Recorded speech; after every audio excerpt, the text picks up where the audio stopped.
There are some fish that cannot be caught. It's not that they're faster or stronger than other fish. They're just touched by something extra.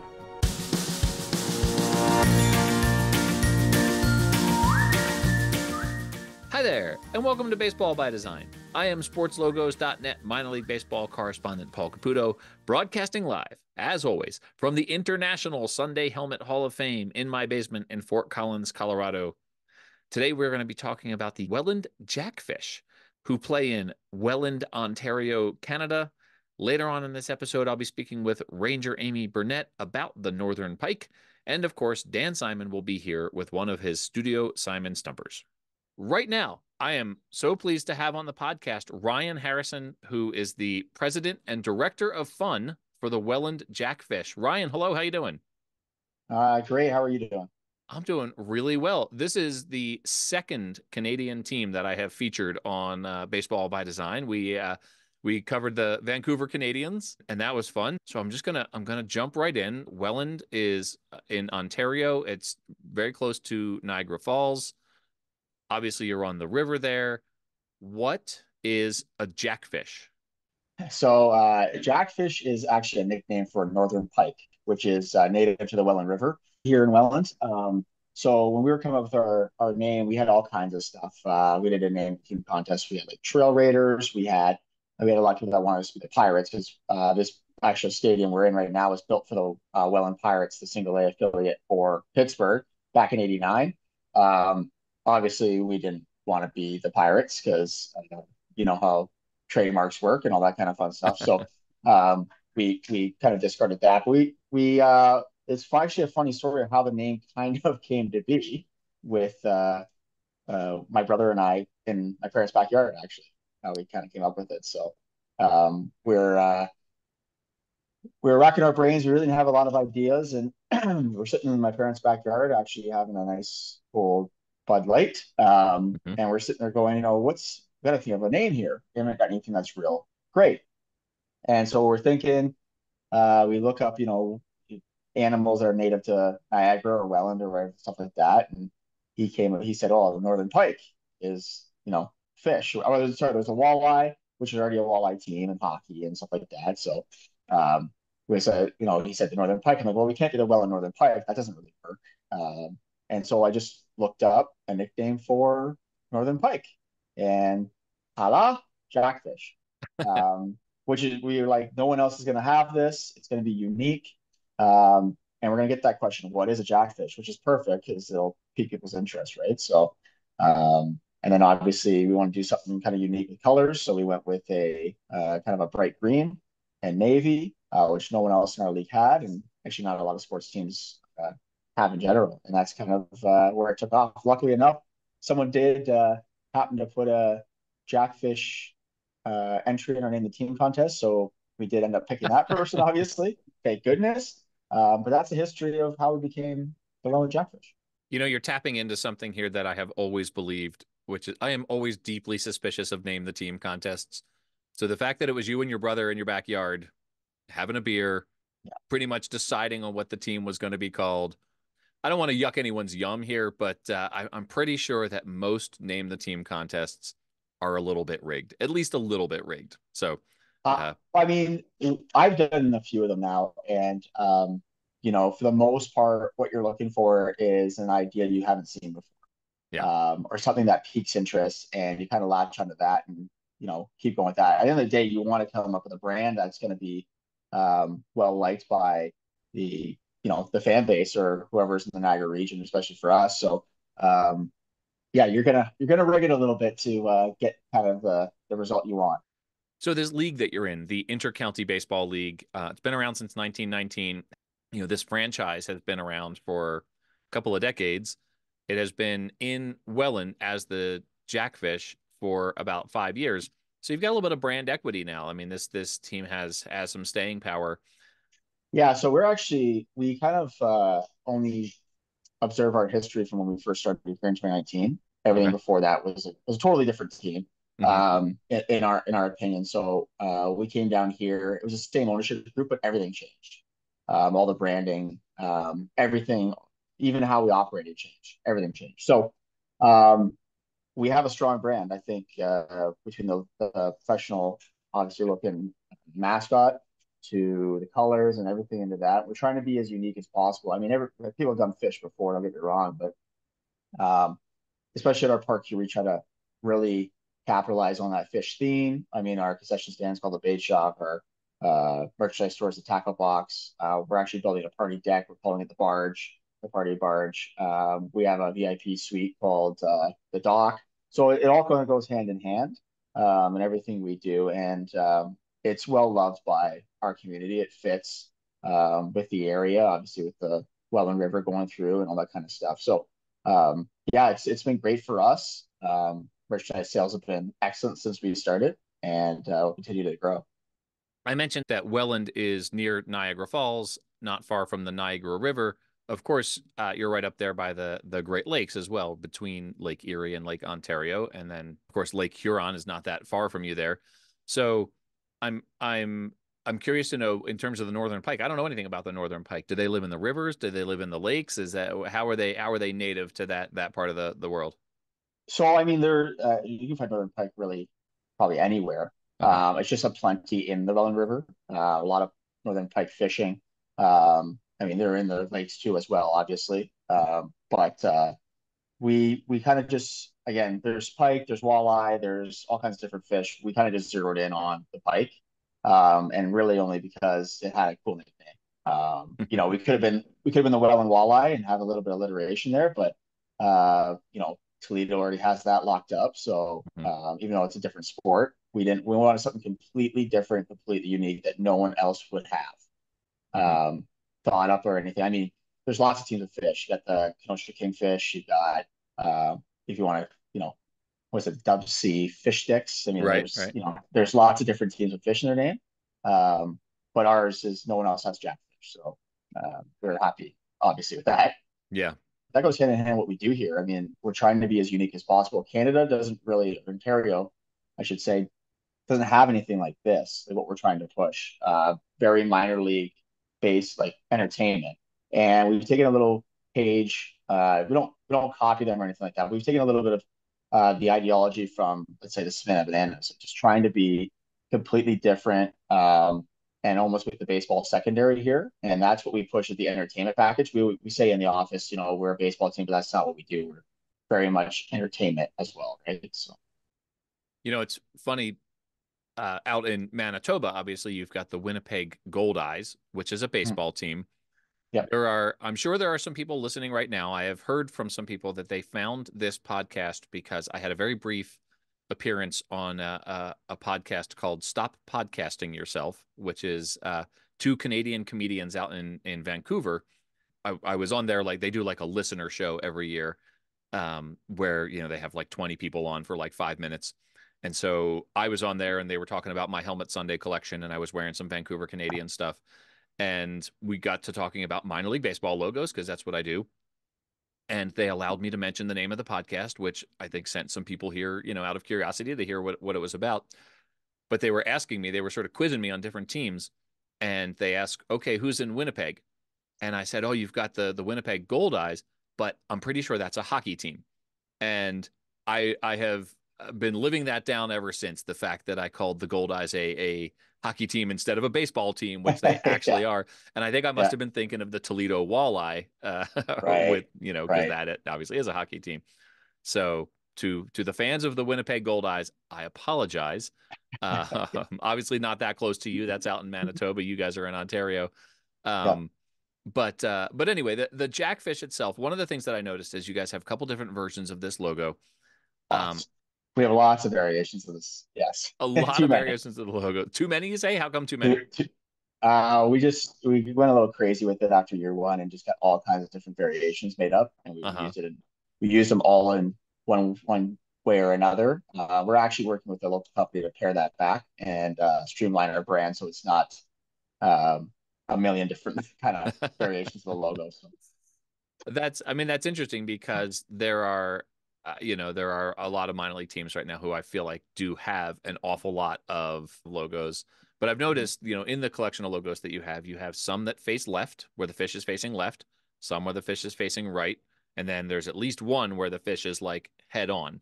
Yeah. In every instance, the fish is sort of like this badass fish, right? Like Yeah. he's pretty menacing. He's not like cartoony and fun. I guess I noticed these things because I am a fan in the NFL of the Philadelphia Eagles, who have the only logo in the NFL facing left is the Philadelphia Okay. Eagles. And so, very, very, it's more common for a logo to face right because it sort of conveys movement and, forward movement. I'm curious about the fact that you have the fish facing different directions in different versions of the logo. Are they received differently? Do you notice like which ones are the more popular ones? If you are going to pare down your selection of logos, is that part of the conversation? Yeah, I don't know that we kind of put that, on the table, something to think about. I mean, realistically, it's pretty much the same if it's left or right for our fish. I mean, our most popular logo would have to be the fish in a W with a baseball.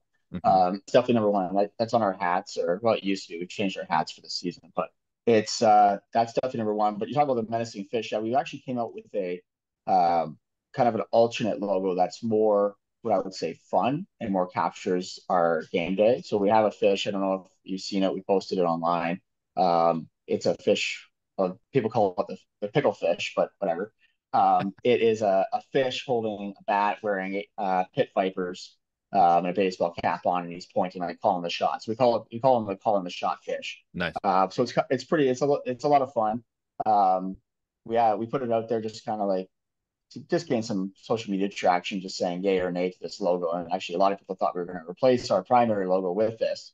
And we had a lot of people that it was mixed. We had a lot of people that were like, this is amazing because Mm, it's different. And then we had a lot of people like, no, the original is way like the best. mm. And so we had to reassure people, no, the original is not going anywhere. We're just trying to implement a little bit something fresh. Right. Right. Yeah, So, and I haven't seen that one. I'll have to go looking for that one. But the ones that you do have are, pretty fun and pretty varied. They all stick to this like dark green, lime green, dark blue color palette. yep, You've got the roundel with Welland Jackfish and the fish in it.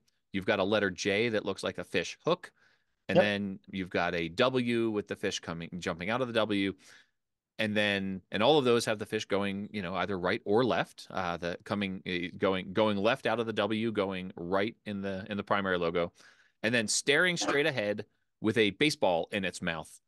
I'm wondering if that's to scale. How big does a northern pike get? Pretty big. Pretty big. It's not to scale, I don't think, but we wanted something that we could do on a hat for merchandise sales. Yeah. So I asked our designer just to make something where it's front facing, and that one actually is a very popular hat. People really like that one.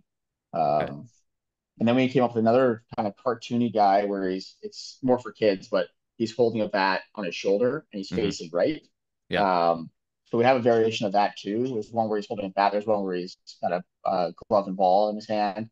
So I mean, we try to really kind of capture branding and logos for every age bracket. So Hmm. something for kids, something for young adults, something for the baseball lover. That's where our serious logo comes in, like the one that's on my hat right now, because we do have the fans that want to come here and just see good baseball Yeah. and don't really care about the frill part of our that which has become a mainstay with us, or like I would call it the frill of the entertainment of our games, has almost dominated the actual baseball. I mean, we won a championship last year, which is amazing. But I would say that the majority of people that came to our games, they came for what I would call the showpiece of our game, Hmm. not so much the actual baseball part. Even though, well, they come for the show and then realize, oh my God, this baseball's amazing.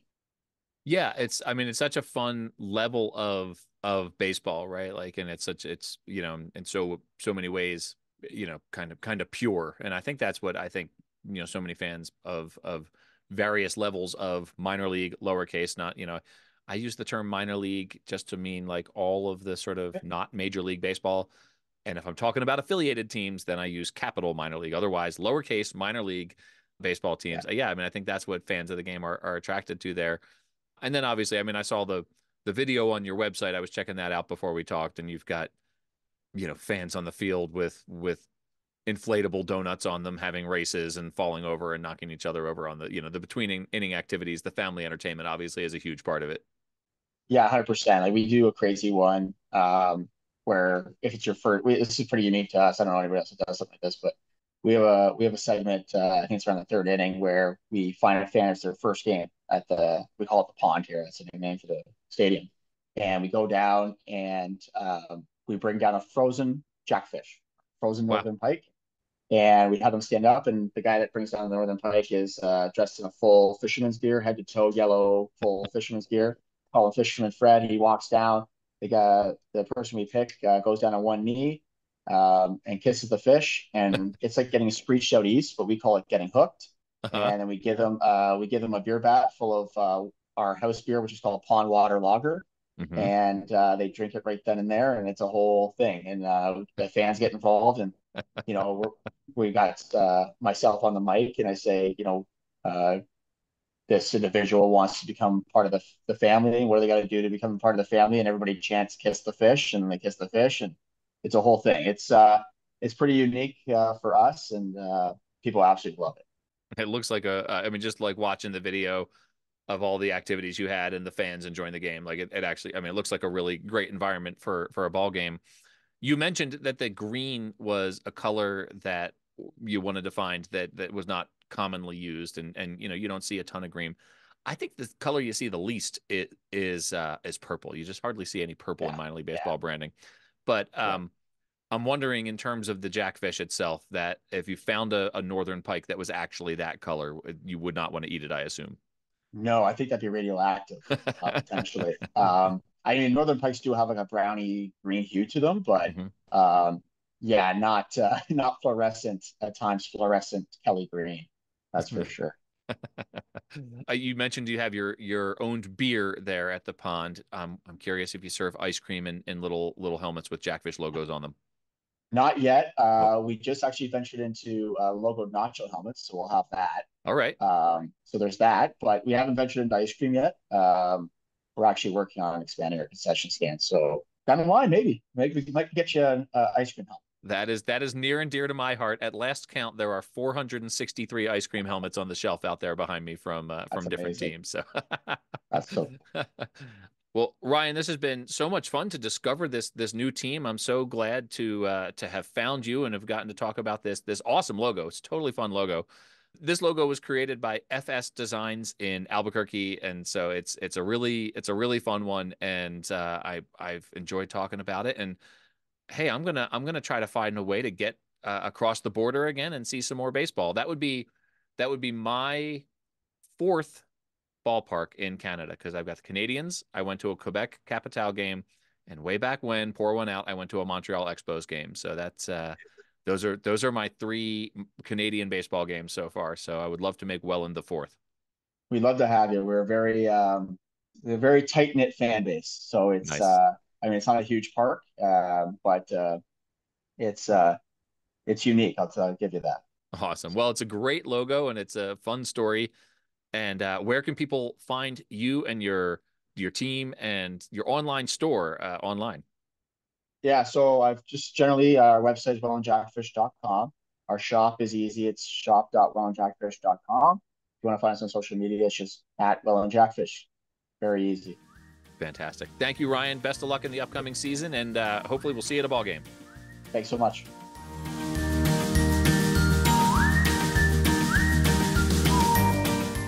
All right, everyone. We are back on the Baseball by Design podcast with our very own wildlife correspondent, Ranger Amy Burnett. Ranger Amy, welcome back. Thank you, Paul. I'm here to tell you some fish stories today. Fish stories. You should have seen the one that got away. Oh, I heard about that one. We are talking about the northern pike, aka the jackfish, way up there north of the border in Canada. Before we get into jackfish as baseball players, Mhm. what about jackfish just in general? What's cool about a jackfish? Why does it make a great baseball logo? That was a dumb question, Paul. No one has ever said that to you, probably, huh? No, Everyone's like, that's a great question. not till now. Yeah. Anyway, so jackfish are known to most people as northern pike. So jackfish is actually what I found. I'm starting off with an actually. Actually, I just got well actually by my own wildlife correspondent. Jackfish is actually an old term for the northern pike. Okay. It's sort of fell out of favor in the 1970s. But in Canada, they probably use it more often because they talk about pike a lot more there than they do here. And it's known as a northern hemisphere fish. I don't know if you know that. No, but is that why it's the northern pike? Probably, yes. Okay. But yeah, they like cold water and they're found in the northern hemisphere. So consequently, northern pike. I don't think there's a such thing as a southern pike. Anyway, they are ferocious fish. They're known for being aggressive. Okay. They have sharp, pointy teeth. Right. Just like Like that. the rabbit in Monty Like the Python. rabbit. That's what you were going to say. Yeah, Yeah. yeah, exactly. We're on the same page. So they reach a maximum of dun dun dun. How big do you think they get? Oh, how big do they get? I'm gonna say 6 feet long. Leave it to you, a guy to no, I'm just kidding. Kidding. Cut that, cut that. On the average, they're saying 4.5 feet, Okay. but other websites say 6 feet. And I think it's because fishermen love to exaggerate. So they can reach up to 6 feet, but most of them are about 4.5 feet. That sounds super imposing. They are huge fish. That's why people like them. They like them because They they're like to catch them because they're impressive. I see. Okay. But they're sort of long and skinny. They are long and skinny, but they are they have all the fins at the back. So they basically go with their tail because the fins are sort of concentrated toward the back. Okay. And it gives them a burst of speed, which might make them a good baseball player, actually. Good at sprints. And so they're ambush predators. They've got these big teeth. They flick their tail really fast and out of the weeds. Okay. Where they're being camouflaged and they're just like surprise predators. They're So the top of the food chain, Paul. Oh, okay. So they can hang out. Well, this is what I was thinking. It sounds. I one time went snorkeling in Mexico. Oh. Hashtag humble brag. Yeah. And it was not like a big like coral reef or anything. It was just like sort of out there in the water. And there was this spot where I would snorkel out to where these barracuda were hanging out. I was going to say, there aren't any pike in No, there was no Mexico. pike there, but there were barracuda, and they were long and this skinny, and they with sort of sharp teeth. with sharp, Yeah, pointy teeth. menacing. And they just hung out there like looking at you, right? Like, Oh, and so I was very like intimidated by these fish, and then I would, swim away and find something else to look at. But I'm picturing the pike a little bit like that, like just hanging out there, being long and skinny and having pointy teeth and being menacing. Yeah, they really are menacing. They're carnivores. They basically eat anything they can put in their mouths. So basically, like a baseball player probably who's hungry at the end of a game. Northern pike, they eat frogs, fish. They probably could eat a small duckling, that pull them underwater, like Jaws. But jackfish have actually been found dead after choking on another pike. Wow. Another jackfish. Holy smokes. So they basically eat anything they think they can fit in their mouths, and sometimes it kills them. Okay. Well, I've had meals that were worth it. You've had meals that felt like you were Yeah, like this may end me. because you've eaten so much. Exactly. So I think that a lot of people can probably relate to the voracious appetite of the northern pike, aka jackfish. Okay. They're interesting fish. So why do they eat so much? Because if they're not like constantly on the move, it's not like hummingbirds where they got to like ingest all these calories. That's a really good question. Unlike my previous terrible question. Good point. I think they eat so much because they can. I eat, therefore I am. I eat, therefore I am. All right. Well, so what about people? Or should people worry about jackfish the way I was worried about the barracuda when I was snorkeling in Mexico? Hashtag humble brag. So it's hard to find accounts of people being attacked, but I actually did find one in Canada, as a matter of fact. So a guy named Ed Scrowball. Come on. That's his name. So this guy, Ed Scrowball, from Ontario, Canada, same place that the jackfish are from. Yeah.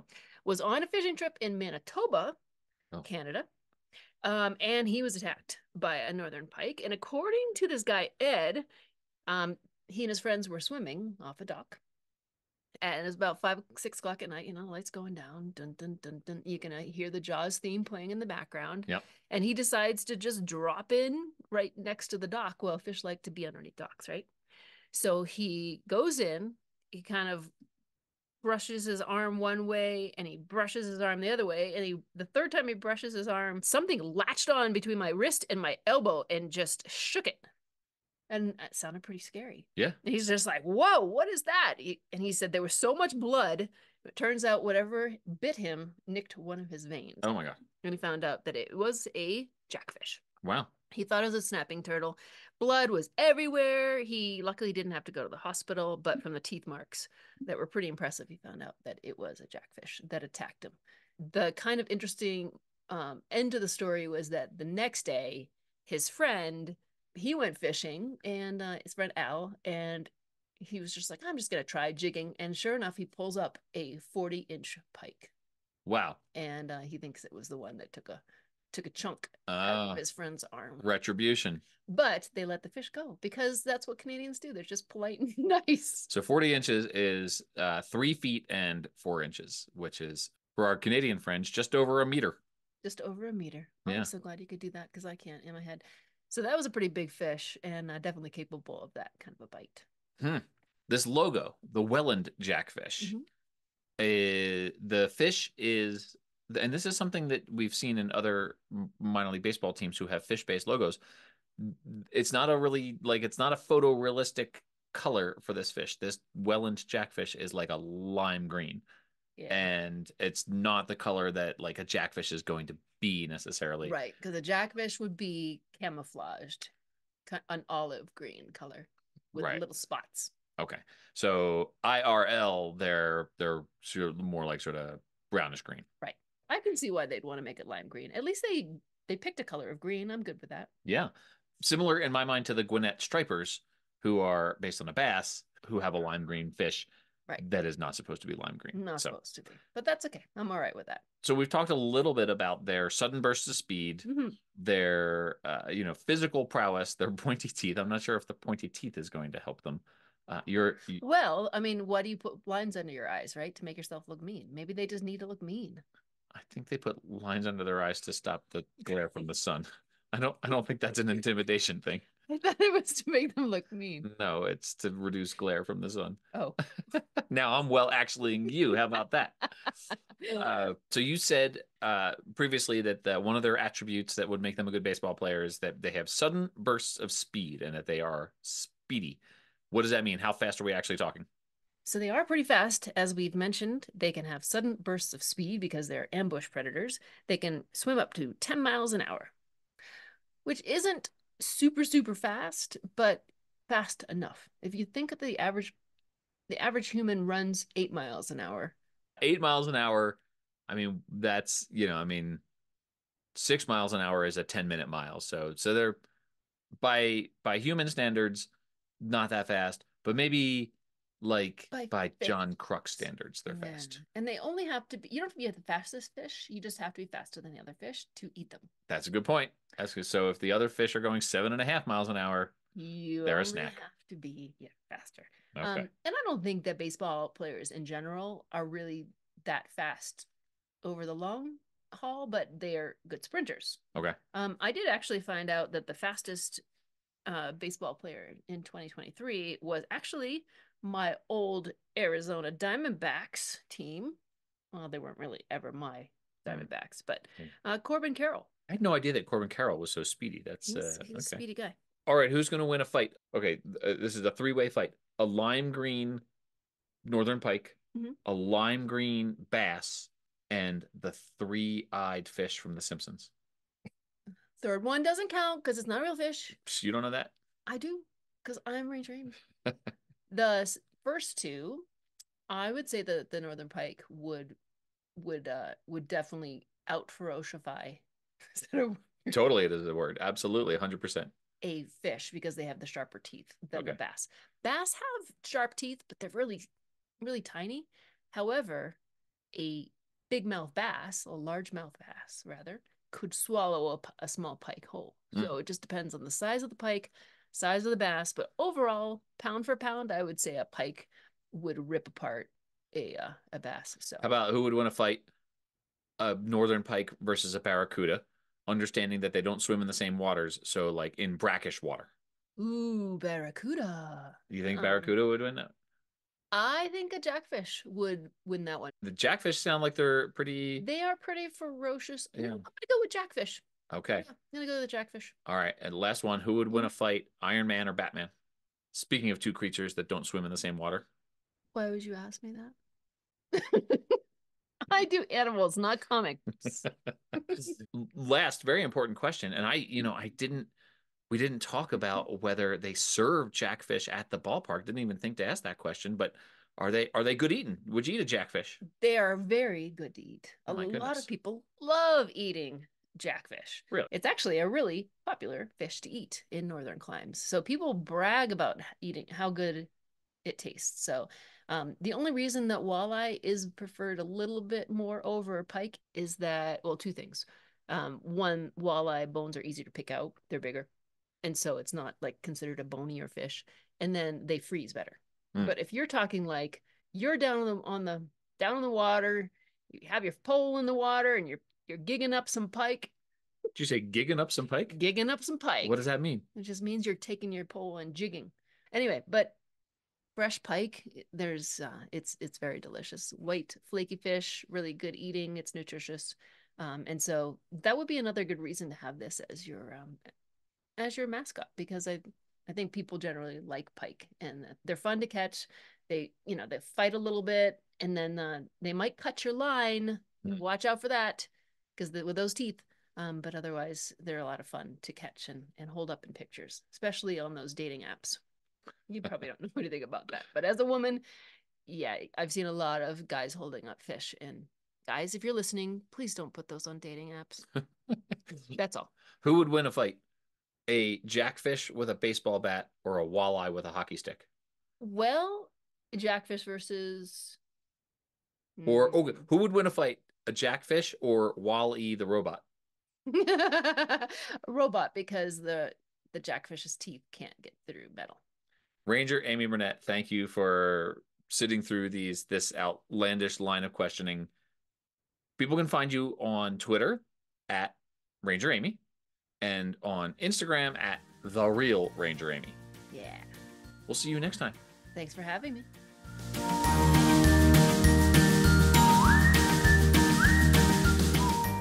All right, everyone, welcome back here once again, as always, every single week on the Baseball by Design podcast. What a privilege to have designer extraordinaire Dan Simon every single week on Baseball by Design.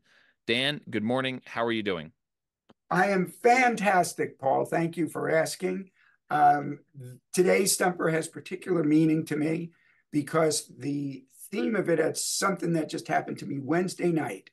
My son Cooper had just graduated from the police academy here in Louisville, and my other son Casey came in from Washington, D.C. to see his brother graduate and become a police officer here.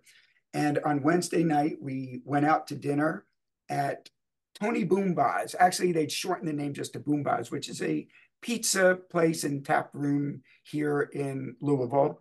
And unbeknownst to us, it was trivia night. And here we are with trivia. And my wife loves trivia, not the baseball trivia that I do, but she loves trivia, as does my son Casey, who was there with us. And so we took part in trivia night. And one of the categories, there were 9 different categories. One of them was movies with the name Big in it. And there were 5 questions in this category. And if you got all 5, you got double points on this one.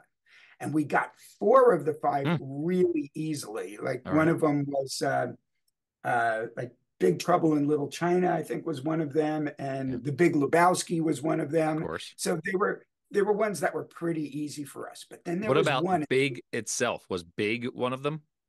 No. Maybe that one would have been a bit too easy. A little on the nose.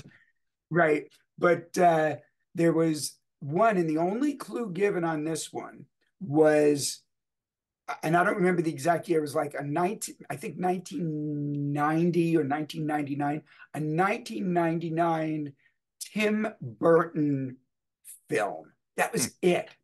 And so we knew it had the word big in it. And at first I'm thinking, what? And then as the clock's ticking after, we had, like 2 minutes to finish. And somehow it just came to me, Big Fish, a movie I never saw, and I didn't even realize what was a Tim Burton film. But for some reason, kind of like when you're sussing things out and you just have this thing just pops into your head, it's like I my son Casey was writing down the answer. I said, big fish, put big fish. And I didn't know if I was right. And miraculously I was. So we swept that category. We're the only ones there to win it. And we actually won trivia night. And Big Fish is a terrific movie. If you have not seen it, you should go see it. It was the last movie I saw in the theater before my first child was born. And literally, it was like hours before my first child was born. So we were at the movie theater watching a movie, and then went almost straight to the hospital from the movie theater. So I remember Big Fish well, and I've always liked Ewan McGregor. So that's a good movie and a fun movie.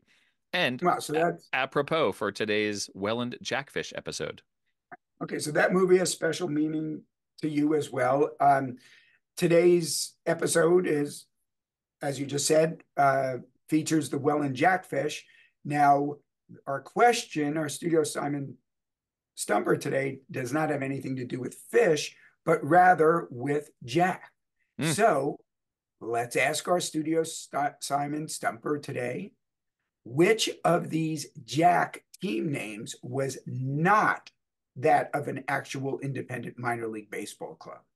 Was it A, the Monterey Amberjacks, B, the Thunder Bay Whiskey Jacks, or C, the Chesapeake Skipjacks? Chesapeake Skipjacks, final answer. Wow. Now, I'm not even going to say if you were right or not. I just wowed because how quick, because that's you've known the answer before, but that is the quickest you hit your buzzer. So what is, how are you so sure? Tell our listeners. I've heard the names, the Amberjacks and the Whiskey Jacks are teams that I have heard of and know of. And so, and hey, if it's possible I'm wrong. I mean, you still haven't said whether I'm right or not. So maybe this bravado is all for nothing here. But the first two that you mentioned are ones that I feel like I know are actual teams. I just know from having come across them. And you could have thrown the Grand Junction Jackalopes in there as well. Right. But no, that was not false bravado on your part. You are correct. You were quick and you were correct. Well, let's talk a bit about Jacks. Amberjacks, the Monterey Amberjacks were part of the Independent Pecos League from 2017 to 2023 last season, and for whatever reason, they have ceased to exist. So they're no longer a team.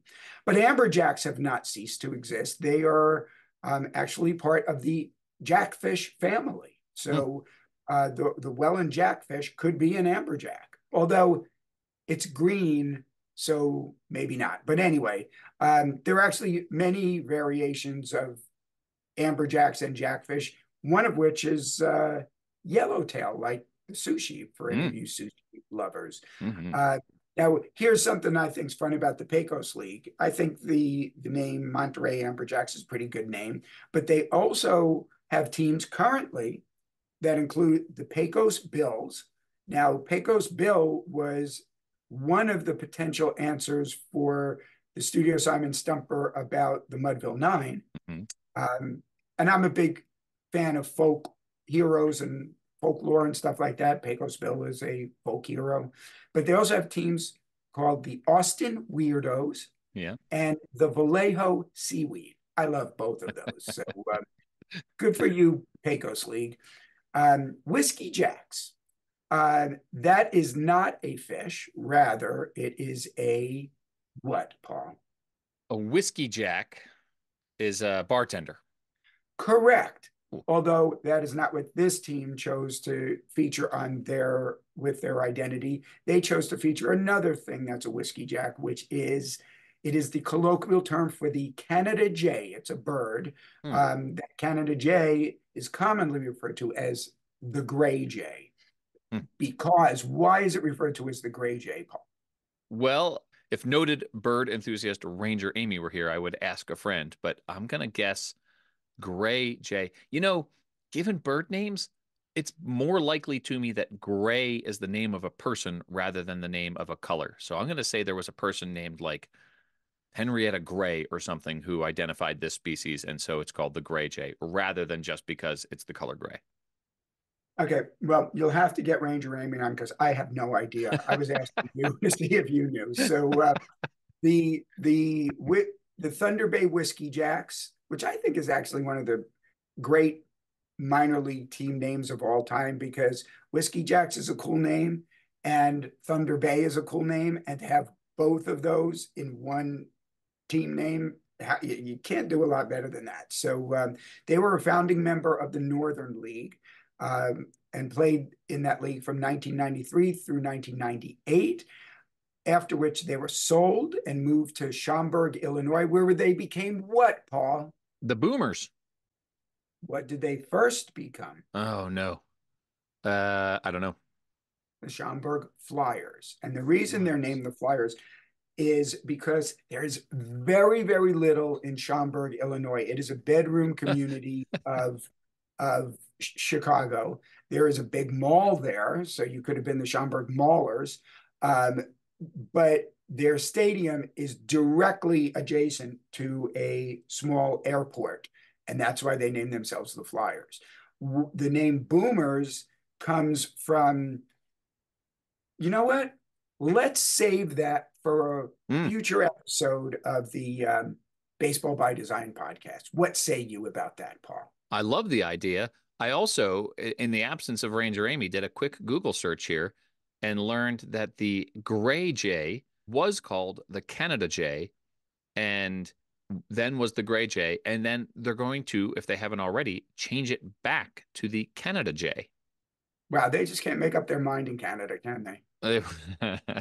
I really thought I was going to find something about Loretta Gray discovered this, but I think it was just a gray jay because it was gray. So, but the idea of holding off on this that's what we call a cliffhanger right there. That's come back next week to learn all about the Schaumburg Boomers. The Schaum.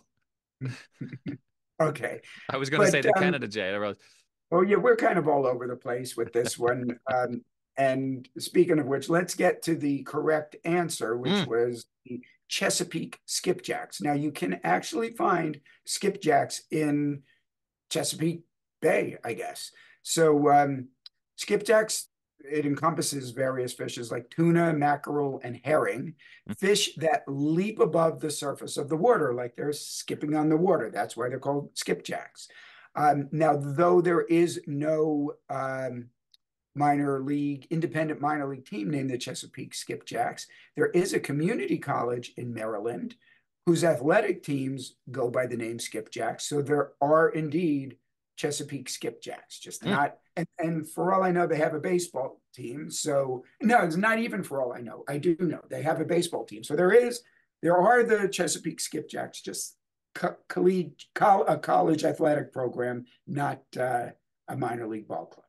All right. Well, maybe I was a little too quick with my bravado there. Then that's the Chesapeake Skipjacks are real, and they're spectacular. No, you were not too quick with your bravado there, because your bravado was a result a result of you having heard of the two real teams, and you, Paul, are the minor league baseball correspondent for sportslogos.net. You are not the minor league and college baseball correspondent, although your duties do cover collegiate summer league teams, which, though they are manned by college athletes, they are run using the minor league baseball model, and that's why they fall under that umbrella. But you are not responsible for collegiate, actual college and university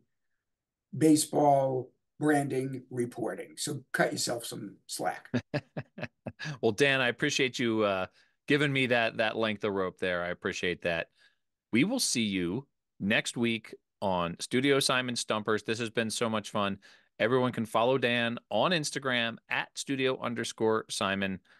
Dan, I hope the strong winds, the gale force rain that you're experiencing there this week the thunderclaps that we've been hearing in the background during this this whole conversation. I hope all of that dies down and you have better weather next week.